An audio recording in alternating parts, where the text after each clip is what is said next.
In Nepal, in terms of access to education, the girls do have access to education. So they come to school up to grade 8. So there are girls in middle school.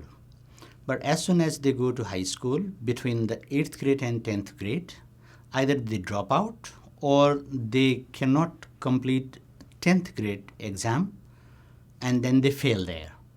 And they end up being in household chores, or they get married, and then they end up being in a kind of very devastating situations because of those results. So the key barriers which stop them going to the education include the menstruation, the biggest kind of subject in Nepal, and its associated taboos to their culture and religion and the socio-cultural norms that stop them going to the school every month. And there are other barriers like early marriages, household chores, and also parental low level of education on the importance of girls' education. So these are the kind of key barriers.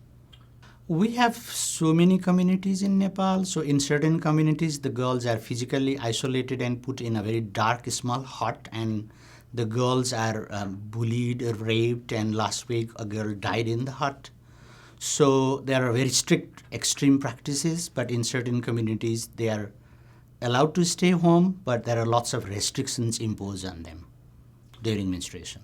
In the high school health education curriculum, there are those topics, body change topics, but often the teachers are male at the secondary level and they skip those lessons. So we need more training for these teachers to address those issues without getting offended to talk about those issues in the classroom. So if we train the teachers in being inclusive in addressing those issues in the classroom and accommodate the girls' unique issues into their discussion, I think that will help the girls, because the boys will be educated and the teachers will also be open in discussing those things. So that will support the girls to get education in the school system.